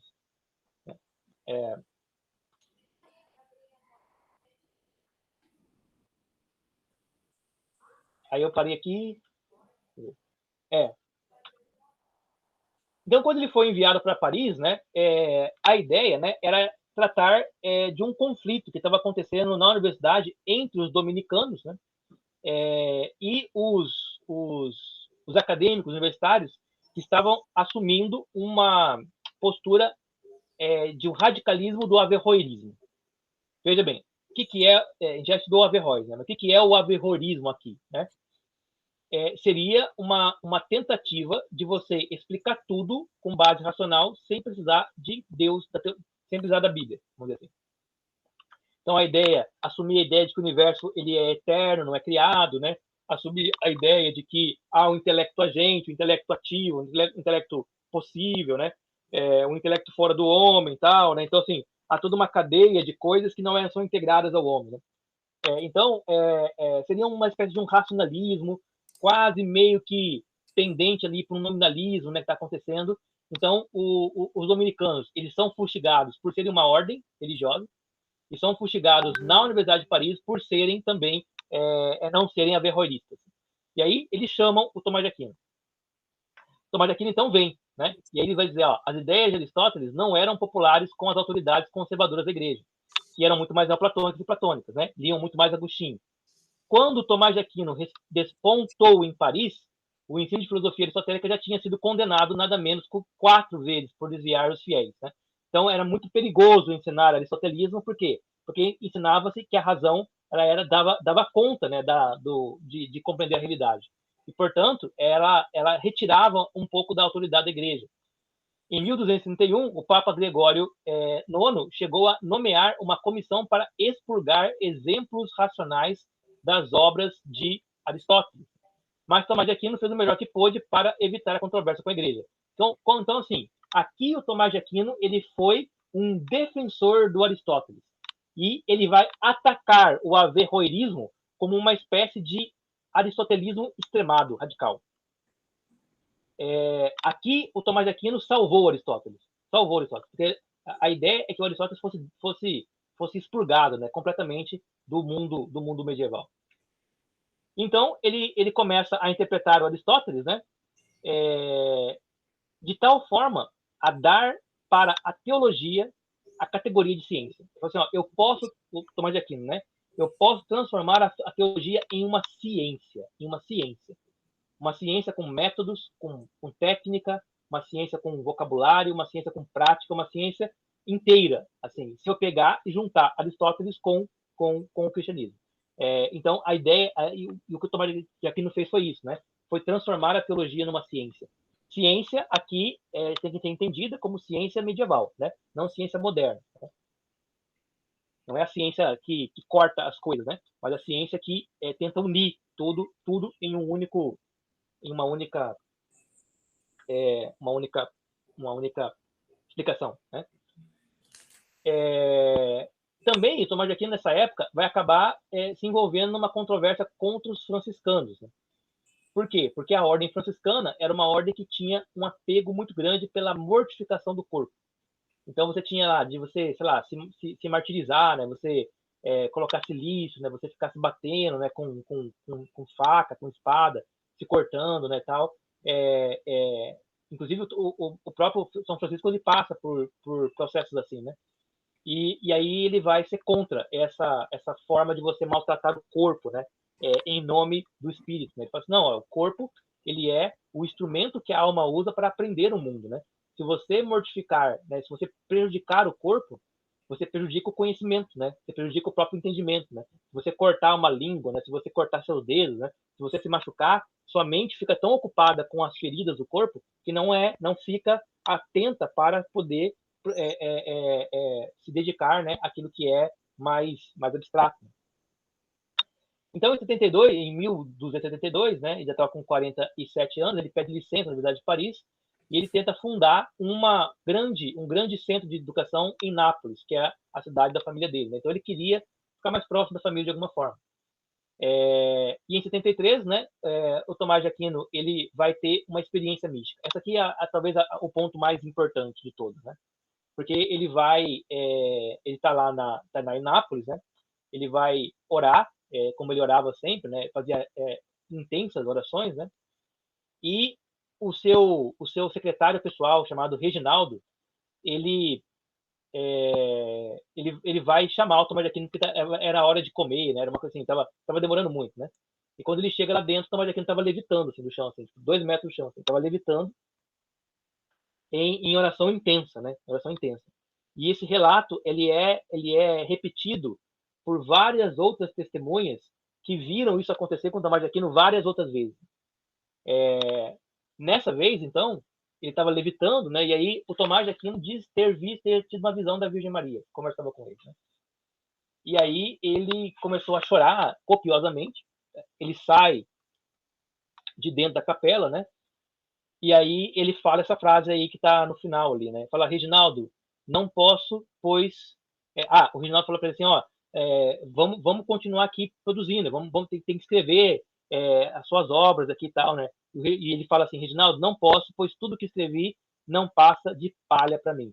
Ele já tinha escrito a Suma Teológica, já tinha escrito a Suma contra os Gentiles, já tinha escrito um monte de obras sobre a alma, sobre a eternidade, sobre o céu, sobre as constelações. Ele tinha escrito assim, mais de 200 obras, e ele fala, depois dessa experiência que eu tive, né, a experiência mística, tudo que eu escrevi, para mim, não significa nada. Porque o que eu experimentei aqui é algo que é inenarrável. Né? Eu não consigo descrever aquilo que eu vi nessa minha ascésia, né? Nessa minha experiência mística aqui. E aí ele se torna uma pessoa extremamente voltada à meditação. Né? Só que acontecerá que, no ano seguinte, haverá uma questão teológica para ser discutida no Concílio de Lyon. E o Papa da época convoca o Tomás de Aquino para ir lá em nome do papado para poder fazer a defesa da tese. Né? E sem querer muito ir, ele acaba indo também pelo voto de obediência. E na metade do caminho, ele estava montado, parece, numa jumenta, né? E aí ele cai da jumenta e bate a cabeça num tronco de árvore. E aí ele fica muito mal, muito doente, né? Aí os companheiros ali levam ele de volta para a casa dele, né? Para Nápoles. Ele fica um tempo ali para se recuperar, mas tinha a ordem dele ir para o concílio, né? Então ele acaba indo mesmo assim, né? E nessa segunda tentativa de viagem, né? Ele acaba se sentindo muito mal, né? Provavelmente alguma coisa aconteceu na mente, assim, na cabeça, né? Aneurisma, qualquer coisa assim. E ele acaba caindo, né? Doente mesmo durante o caminho, e ele é levado para Fossa Nova. Fossa Nova que era uma abadia, né? De uma outra ordem chamada Ordem Cisterciense. E lá os monges cuidaram muito bem dele, assim, tentaram fazer de tudo, né? Todas as artes médicas que conheciam e tal, mas infelizmente ele acabou não resistindo, né? E ele faleceu naquele mosteiro lá. Isso foi em 1274, né? Então, praticamente quase mais ou menos 50 anos depois, né? Ele foi canonizado, já reconhecido como santo pela igreja, né? Pelo João 23. Não é o João Paulo 23, é o João 23, né? Não é João Paulo, João Paulo II. E depois, em 1879, o Papa Leão, né, Leão XIII, declara que as obras de Tomás de Aquino são a única verdadeira filosofia, né? Então, ele saiu de controvérsias, né, de questões de conflitos, né, que ele teve durante toda a vida dele com os averroístas, né, com os acadêmicos, né? Por vezes, até tentaram condenar o Tomás de Aquino por ser um aristotélico e não um cristão. E aí ele consegue, então, essa vitória no final da sua existência. Né? Alguém quer falar? Bom, só para terminando, né? Faltam só mais 2 slides, né? Só para terminar. Vou voltar aqui. Opa. É importante a gente mencionar agora aqui algumas diferenças. Né? Aqui eu estou terminando o capítulo 1 do Tomás de Aquino lá do Van Real. Né? Então, qual é a diferença entre filosofia e teologia, né? Do Tomás de Aquino? A diferença, né? A diferença está no fato de que a filosofia oferece um conhecimento ao Tomás de Aquino, um conhecimento imperfeito daquelas mesmas coisas que a teologia está em condições de esclarecer em seus aspectos e conotações específicos relativos à salvação eterna. Vamos lembrar aqui, ó, o Averroes dizia: não há verdade fora da filosofia. O Averroes dizia: quando a filosofia chega a uma conclusão e o Alcorão chega a uma outra conclusão que é diferente, o Alcorão deve ser lido de forma alegórica. O Alcorão deve se adequar à filosofia e não o contrário. Portanto, o Averroes e o averroísmo é uma postura que aposta todas as fichas da filosofia. É como se os averroístas falassem assim: nós não precisamos de religião, não precisamos de Bíblia, não precisamos de teologia, nós precisamos de filosofia. A filosofia resolve todos os problemas. E o Tomás de Aquino vem com essa postura mais equilibrada, vamos dizer assim. Né? Ele fala: não, a filosofia resolve muitas coisas, mas não resolve tudo. Né? E aquilo que a filosofia não resolve, a teologia ela consegue resolver. E aquilo que a teologia resolve, ela resolve de maneira satisfatória para uma mente comum, né? Mas ela precisa desenvolver-se para uma mente mais inquiridora, mais crítica, e a isso vai se usar a filosofia para tanto. Então, a filosofia ela vai se tornar o que os medievais chamavam de ancilla theologiae. O que é ancilla, né? Ancilla é um chicotinho, né, que você usa para poder fazer o animal andar na sua frente, né? Na Índia se usava esse chicotinho para fazer um elefante andar, né? Então, um chicotinho pequenininho, você vai cutucando o elefante vai andando, né? Então era como se aquele pedacinho de madeira pequenininho, né, tivesse a potência de fazer um gigante, né, se desenvolver. Então, para Tomás de Aquino é isso. A filosofia é essa ancilla, né? Ela está a serviço da teologia, né? Ela produz, ela provoca a mente humana para pensar teologicamente com mais claridade, né? Com mais sofisticação. Né? Não é que a filosofia ela não é importante. Ela é importante. Só que ela não é mais importante que a teologia. Ela é uma serva. Vai dizer ele, então, a fé, portanto, melhora a razão, assim como a teologia melhora a filosofia. Porque só com filosofia você tem só um instrumento, né? Com a teologia você tem a verdade, né? E aí, junto com as duas, você tem uma complementação. Então dirá ele, né? A teologia retifica a filosofia. Ela coloca a filosofia na linha. Você pega qualquer filósofo moderno, eles não têm teologia. E as filosofias desses caras são malucas, assim, te levam para uns lugares assim, meio doidos. Assim. Talvez com um pouco de teologia, essas filosofias entrassem num certo prumo, vamos dizer assim. Né? Mas a teologia não substitui a filosofia. Por quê? Porque teologia é fé e filosofia é razão. Assim como a fé orienta a razão. A fé orienta a razão, mas não a elimina. A filosofia é como um preambulum fidei, né? Preâmbulo, ou seja, é uma espécie de auxílio, né? Para você ter a mente mais clara para que a fé seja mais aprofundada, né? Seja mais eficiente. E a filosofia tem uma autonomia com relação à teologia, porque ela é formulada com instrumentos e métodos não assimiláveis aos da teologia.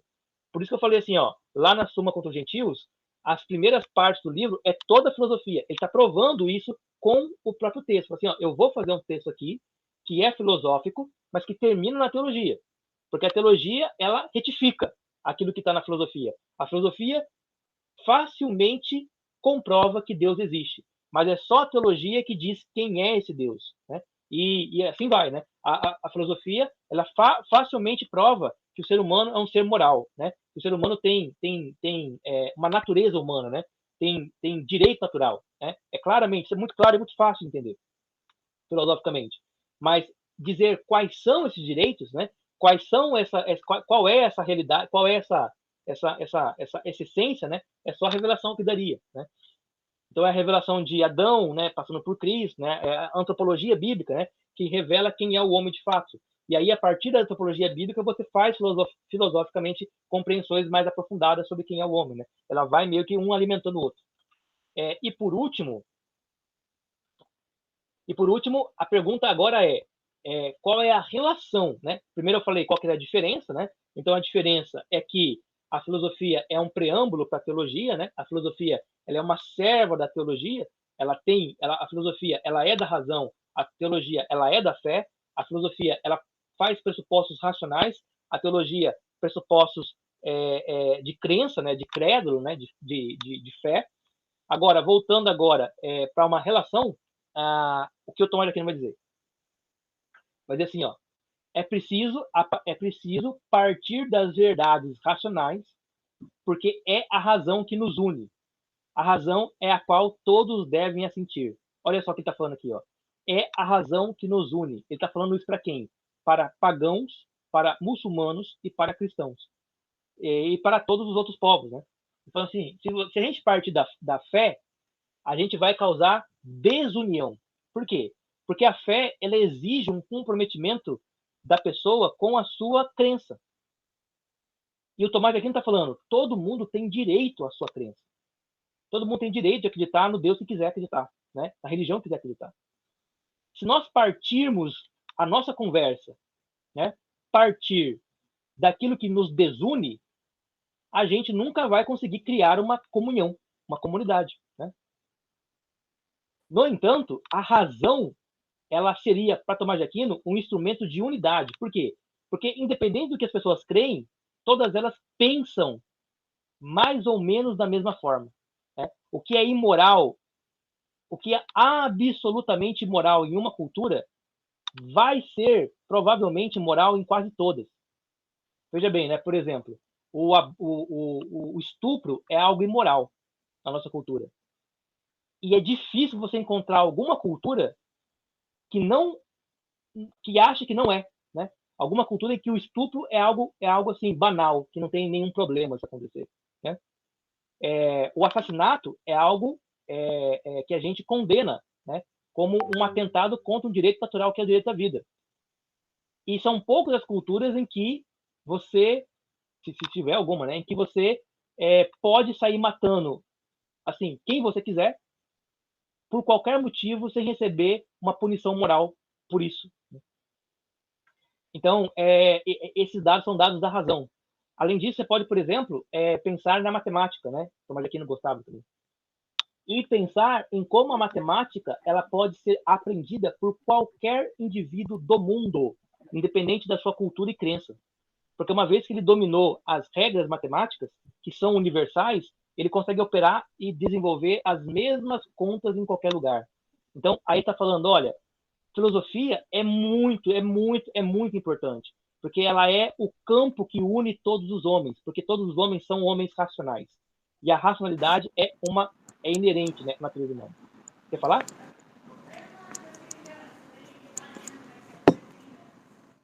Bom, aí fala, a filosofia é também a base dos resultados universais. O que são resultados universais? São as ideias universais. Por quê? Porque elas são o resultado da racionalidade, né?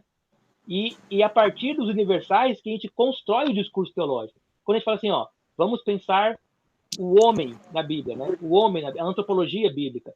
Você parte do universal de humanidade. Yes. Let me see, sir. Sure. Thank you, man. Okay, Então, yeah. Sure, yeah. Turn off. Então, as ideias universais, elas servem para a gente pensar teologicamente, né? Ô, Molina, diga o microfone. Ele não está escutando, tá falando no telefone. Ninguém quer ouvir tua conversa, não, cara. Isso é particular, cara. E eu não entendo nada mesmo, cara. Pô, tá nos xingando em inglês, hein? Então, a ideia universal, né? Você vê o Tiago, tá querendo estudar o ser de Deus, né? O ser é uma coisa universal, né? Deus é uma construção universal, né? A humanidade, né? Essas coisas são universais, né? Então, são coisas da razão, não são coisas da teologia, né? A teologia utiliza o universal para poder pensar teologicamente o significado daquilo. Então, assim, eu não quero pensar no que é o Lennon, eu quero pensar no que é o homem. E ao pensar no que é o homem e no plano de Deus para o homem, eu acabo falando sobre quem Deus deve ser para o Lennon também. Porque assim Deus pode ser para todos, né? Se você pensar no homem especificamente, Deus fica muito, muito restrito e individualista, certo? Então você vai transformando Deus e o discurso teológico é um discurso generalizante, né? Para a cristandade como um todo. De tirar o Tomás de Aquino, né? A razão constitui uma característica humana por excelência. Nenhum outro animal, nenhum outro ser vivo possui capacidade racional. Só o homem possui. Por isso, a razão ela é tão importante, né? Porque ela é aquilo que diferencia o homem do resto. Né? Bolina, desliga o microfone. Ô, Zac, tu não consegue fechar o microfone dos caras que tu convida? Pode ser. Desculpa aí, brother, que eu mexi com... Eu saí de um lugar que vim para outro e mexi no celular sem querer. Tranquilo. E aí o Tomás de Aquino vai falar assim, ó, se você deixar de usar a razão, mesmo que em nome de uma luz superior, sei lá, de uma mística, né, de uma coisa assim mais elevada, né, se você deixar de usar a razão, seria como se você deixasse de usar aquilo que Deus deu para você de mais precioso. Alguém que fala, eu não preciso de teologia ou de filosofia, eu não preciso de saber, de conhecimento, eu não preciso de aprendizado, é como se você pegasse um talento que Deus te deu e enterrasse o talento. Enterrasse, né? Você está deixando de usar aquilo que é mais excelente em você. Porque você nasceu para ser um homem racional. Né? A revelação do Cristo é uma revelação de cunho racional. É mística, ela é espiritual, mas ela só é compreendida de maneira racional. Olha o texto paulino, né? Olha as cartas de Paulo. E olha o quanto de racionalidade o Paulo está tentando empenhar na sua tentativa de pegar a mística e transformá-la em doutrina, né? Então, é fundamental que você treine a sua razão para tudo, né? Para tudo, né? E inclusive para honrar Deus, né? Porque se Deus te fez racional, ele espera que você use essa razão. Né? Isso aí é o que Pedro fala na carta dele, não só Pedro, né? Mas eu lembrei de Pedro aqui agora. O próprio Jesus, né?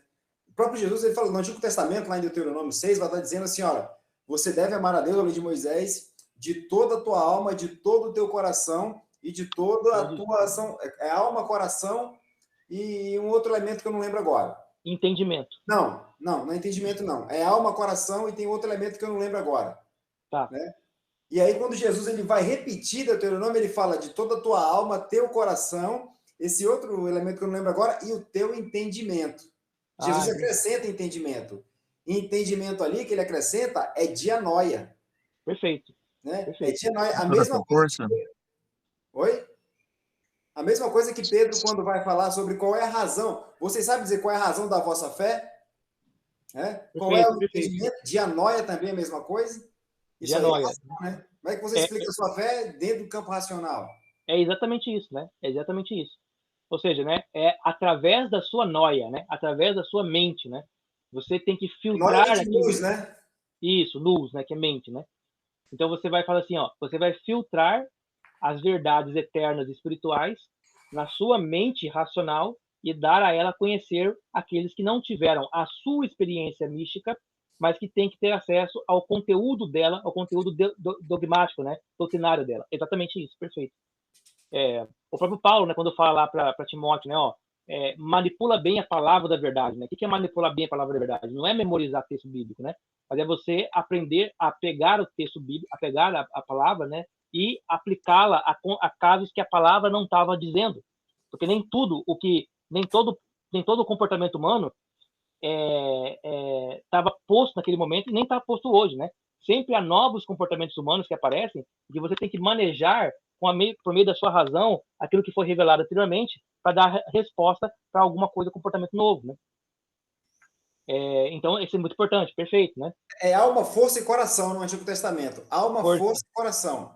E no Novo Testamento, Jesus acrescenta alma, força, coração e entendimento. Perfeito, perfeito. Eu acho que é isso mesmo, né? O Tomás de Aquino vai falar assim, ó, a filosofia grega era o resultado, ela foi o resultado da razão. É fruto do uso da razão. Por isso que ela é boa. Para Tomás de Aquino, a filosofia grega ela é totalmente, 100% boa. Por quê? Porque ela não é teologia. Porque ela não é fé. Ela é razão. Razão. Não são as conclusões da filosofia grega, mas é o procedimento, o método, né? A maneira pela qual aqueles homens conseguiram desenvolver as capacidades racionais. A filosofia grega ela é tão nobre, né? Ela é tão alta, né? Ela é tão insuperável, porque eles chegaram no limite máximo, né? Naquilo que havia de mais alto no uso da razão. E não haveria nenhuma maneira assim aceitável de você, sendo cristão, negar isso, só porque os caras eram pagãos, né? Você tem que admitir, pela sua razão, que os caras, em termos racionais, eram muito melhores que a gente, né? E assim, o saber teológico não suplanta o saber filosófico, nem a fé substitui a razão. Até porque, e este é o último motivo, a fonte da verdade é única, né? Então a fonte da verdade é a fé, a fonte da verdade é a razão. A razão, quando bem administrada, chegará na mesma conclusão que a fé chega. E a fé, quando ela é de fato fé e não fideísmo, né? Quando ela é uma fé bem informada, ela vai se alinhar à razão novamente, né? Então, fé e razão não são antagonizadas, né? Mas elas são complementares. Nesse caso aqui, então, a relação entre teologia e filosofia é que uma é complementar à outra. Pode falar. Quando ela for fé e não for o que você falou? Fé e razão. A fé não, e a razão. Feísmo, você falou uma coisa. Fé o quê? Fideísmo. Perdão, fideísmo, né? O que é o fideísmo? Fideísmo. Isso. O que é o fideísmo, né? O fideísmo é quando você tem fé na fé. Ou seja, você só tem fé, você só crê. Você não tem conteúdo de fé, né? Por que você faz isso? Não, porque é assim, porque o pastor falou, porque tá na Bíblia assim, você nem pensa na consequência daquilo, né? É pelo fideísmo, por exemplo, que você lê a Bíblia de maneira totalmente torta, né? Totalmente assim, de forma muito absurda, né? Lendo textos que deveriam ser poéticos de forma literal e vice-versa, né? É por meio do fideísmo que você, por exemplo, imagina assim, né? Você é pai, Tiago é pai, né? Tem 4 filhos, né? E aí um filho do Tiago resolve virar homossexual, né? Por alguma razão, né? E o Tiago, ele fala assim, já que a Bíblia diz que isso é abominação, fora da minha casa, né? Eu nunca mais quero te ver na vida. Para mim você morreu. Quer dizer, esse cara não tem cristianismo, né? Ele não tem caridade no coração. Ele é pura fé burra, né? Que é o fideísmo, né? Ele faz isso por quê? Porque ele acha que a Bíblia, ele acha que Deus é alguém que aprovaria um comportamento desse em nome da moral dos bons costumes, ao invés de pensar racionalmente que a única maneira de você criar um vínculo que fosse possível do seu filho poder encontrar a salvação é por meio de um vínculo de ato de amor entre um pai que ama o filho independente daquilo que o filho é, né? Então, veja bem, o fideísmo é um grande problema do mundo evangélico, né, moderno, né? Porque ele quer fazer uma religião, né, uma teologia sem razão, uma teologia da pura fé. E aí eu vou indicar um livro que chama-se Piedade Pervertida, do Antônio Quadros Gouveia. É um livrinho de 50, 60 páginas, que ele vai descrever o fideísmo de maneira exemplar, assim, né? Às vezes ele é meio liberal, assim, mas ele faz um diagnóstico muito bom. E aí, para você poder perceber o que é o fideísmo, né? Fideísmo, então, é esse tipo de fé sem razão. Fé sem filosofia, fé sem conteúdo, fé sem estudo, fé sem exegese, fé sem hermenêutica, fé sem dedicação, né? É uma fé que só se contenta, assim, ó, Deus me revelou, eu acreditei, e aí vai embora. É os religiosos, fanáticos, assim, também. Perfeito, né? Legalista. Um verdadeiro religioso fanático é um fideísta. Um verdadeiro religioso fanático. Não radical, mas fanático. Um verdadeiro religioso seria aquele que entende a sua religião, tem a sua religião, crê nela e entende ela. Um fanático, ele não entende, ele só age como se agisse pelo fígado, né? Da onde vem o termo né? Fanático, né? Ou seja, ele não é racional, né? Ele é safado, assim. Beleza, pessoal? Tranquilo? Então, Beleza. encerramos aqui. Falamos bastante coisa dele, assim, para poder dar uma introdução geral.